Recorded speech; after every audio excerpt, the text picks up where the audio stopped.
প্রিয় দর্শকবৃন্দ, আধার card document update সবাইকে করতে হবে। কেননা যদি আপনি আধার কার্ড ডকুমেন্ট আপডেট না করেন, সেক্ষেত্রে কিন্তু পরবর্তীতে আপনি সমস্যায় পড়তে পারেন। ইউআইডিএআই এর মতে আধার কার্ড তৈরি হওয়ার পর প্রতি 10 বছর পর অন্তত একবার আধার কার্ডে আপনার পরিচিতি এবং ঠিকানার নথিগুলি আপডেট করতে হবে। যদি আধার কার্ড ডকুমেন্ট আপডেট না করেন, সেক্ষেত্রে ভবিষ্যতে পরিষেবা পেতে অসুবিধা হতে পারে। ইউআইডিএআই এর মতে 2026 সালের 14 জুন পর্যন্ত আধার কার্ড ডকুমেন্ট আপডেট করলে কোনো চার্জ দিতে হবে না। অর্থাৎ 2026 সালের 14 জুন পর্যন্ত সম্পূর্ণ ফ্রিতে আপনি আধার কার্ড ডকুমেন্ট আপডেট করতে পারবেন। কিন্তু এই নির্দিষ্ট সময়ের পরে যদি আপনি আধার কার্ড ডকুমেন্ট আপডেট করেন, সেক্ষেত্রে কিন্তু ইউআইডিএআই চার্জ করতে পারে। যেমন আপনারা হয়তো জানেন, আধার কার্ডের সাথে যারা আগে প্যান কার্ডের লিঙ্ক করেছিল তারা কিন্তু সম্পূর্ণ ফ্রিতেই করতে পেরেছিল। এখন বর্তমানে যারা আধার কার্ডের সাথে প্যান কার্ড লিঙ্ক করতে যাচ্ছে তাদের কিন্তু 1000 টাকা চার্জ দিতে হচ্ছে। তাই সময় থাকতেই আধার কার্ড ডকুমেন্ট আপডেট করে নিন। তাই আজকের এই ভিডিওতে আধার কার্ডের সাথে ডকুমেন্ট আপডেট অনলাইন বাড়িতে বসেই আপনার হাতে থাকা মোবাইল ফোনটি দিয়ে কিভাবে করবেন, সেটা আজকের এই ভিডিওতে আমরা জানার চেষ্টা করব। তবে আপনাদের কাছে একটি ছোট্ট অনুরোধ, চ্যানেলে নতুন হলে অবশ্যই আইএনডি বাংলা টিউটোরিয়াল চ্যানেলটি সাবস্ক্রাইব করে রাখবেন। চলুন বন্ধুরা, ভিডিওটি শুরু করা যাক। আধার কার্ড ডকুমেন্ট আপডেট করার জন্য প্রথমে আপনার মোবাইল থেকে যে কোনো একটা ব্রাউজার ওপেন করবেন। আপনাদের সুবিধার্থে আমি গুগল ক্রোম ব্রাউজারটিকে ওপেন করছি। গুগল ক্রোম ব্রাউজারটি ওপেন করার পর আপনি মাই আধার লিখে সার্চ করবেন। ঠিক আছে, মাই আধার লিখে সার্চ করলে একদম প্রথমে দেখবেন uidai.gov.in বলে একটি ওয়েবসাইটের লিঙ্ক আসবে। এই লিঙ্কে আপনাদের ক্লিক করতে হবে, তাহলেই আপনি আধার কার্ডের অফিসিয়াল ওয়েবসাইটে চলে আসবেন। আধার কার্ডের অফিসিয়াল ওয়েবসাইটে আসার পর একটু নিচের দিকে আসবেন। নিচের দিকে আসার পর আপডেট আধারের এখানে দেখতে পাবেন update demographic data and check status. এই অপশনটিতে আপনি ক্লিক করবেন। পরবর্তী পেজে ঠিক এরকম একটা ইন্টারফেস আসবে। এখানে আপনি লগ ইন বলে একটি অপশন দেখতে পাবেন। এই লগ ইন অপশনে ক্লিক করতে হবে। লগ ইন অপশনে ক্লিক করার পর পরবর্তী পেজে এখানে আপনার 12 সংখ্যার আধার নাম্বারটি এন্টার করবেন। এরপর এখানে একটি ক্যাপচা কোড দেখাবে। এই সেম ক্যাপচা কোডটি আপনাদের ইন্টার ক্যাপচা বক্সে সঠিকভাবে এন্টার করে লগ ইন উইথ ওটিপি অপশনে ক্লিক করতে হবে। এরপর আপনার আধার কার্ডের সাথে যে মোবাইল নাম্বারটি লিঙ্ক আছে, সেই মোবাইল নাম্বারে একটি 6 সংখ্যার ওটিপি আসবে।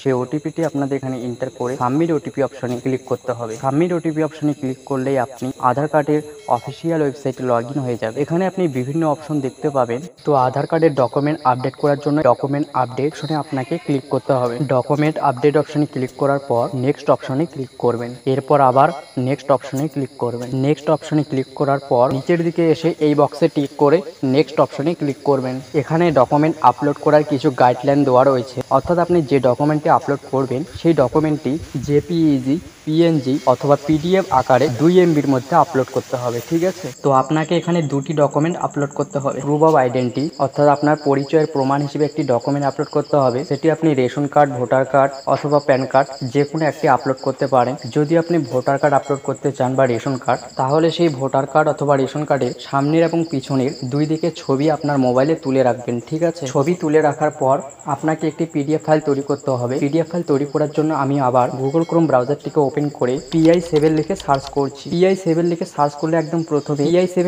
ইমেজ টুল বলে একটি ওয়েবসাইটের লিঙ্ক আসবে। এখানে আপনাকে ক্লিক করতে হবে। পিডিএফ ফাইল তৈরি করার জন্য স্ক্রল ডাউন করে আপনি একদম নিচের দিকে আসবেন।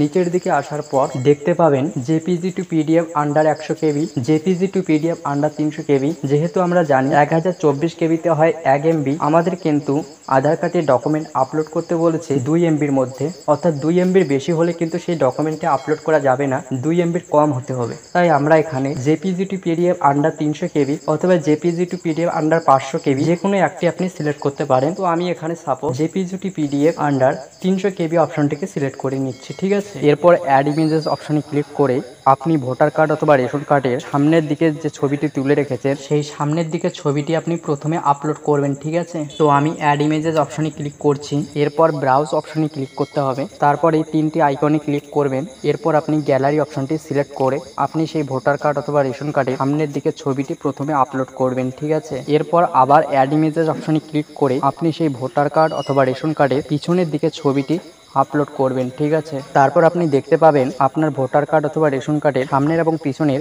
দুই সাইড আপলোড হয়ে যাবে। আপলোড হওয়ার পর আপনি কনভার্ট টু পিডিএফ অপশনে ক্লিক করবেন। তাহলে আপনার পিডিএফ ফাইলটি তৈরি হয়ে যাবে। পিডিএফ ফাইলটি তৈরি হওয়ার পর আপনি এখানে যে কোনো একটি নাম লিখতে পারেন। যদি আপনি ভোটার কার্ডের পিডিএফ বানাচ্ছেন, তাহলে এখানে ভোটার কার্ড লিখতে পারেন। রেশন কার্ডের পিডিএফ বানালে রেশন কার্ড লিখতে পারেন। এরপর আপনি ডাউনলোড অপশনে ক্লিক করবেন।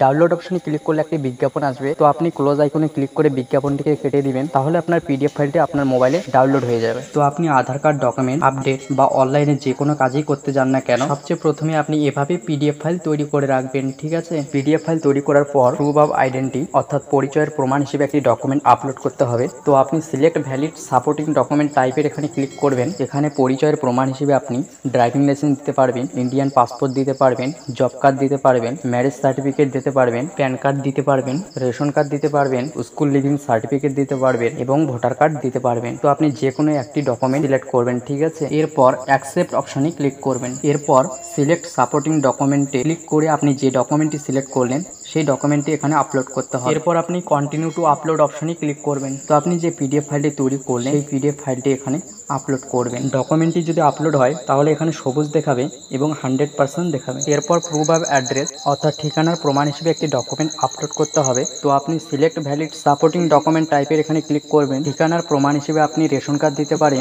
SC ST OBC সার্টিফিকেট দিতে পারেন অথবা ভোটার আইডি কার্ড দিতে পারেন, যে কোনো একটি সিলেক্ট করবেন। এরপর অ্যাকসেপ্ট অপশনে ক্লিক করবেন। এরপর সিলেক্ট সাপোর্টিং ডকুমেন্টের এখানে ক্লিক করে আপনি ঠিকানার প্রমাণ হিসেবে যে ডকুমেন্টটি সিলেক্ট করলেন সেই ডকুমেন্টটিকে এখানে আপলোড করে দিবেন। ঠিক আছে, ডকুমেন্ট দুটি আপলোড করার পর এই ছোট্ট বক্সটিতে টিক করে নেক্সট অপশনে ক্লিক করবেন। এরপর এখানে বলছে আপনি যে ডকুমেন্ট দুটো আপলোড করলেন সেই ডকুমেন্ট দুটো কি আধার কার্ডের সাথে মিল আছে, অর্থাৎ পরিচয়ের প্রমাণ হিসেবে যে ডকুমেন্টটি আপলোড করলেন সেখানে যে নামটি রয়েছে এবং ঠিকানার প্রমাণ হিসেবে যে ডকুমেন্টটি আপলোড করলেন সেখানে যে ঠিকানাটি রয়েছে, ডকুমেন্টে থাকা এই সমস্ত তথ্যগুলো যেন আধার কার্ডের সাথে মিল থাকে, সেজন্য এখানে কনফার্ম হতে বলছে আপনাকে। তো আপনি ওকে অপশনে ক্লিক করবেন। ওকে অপশনে ক্লিক করার পর আপনি সাবমিট অপশনে ক্লিক করবেন।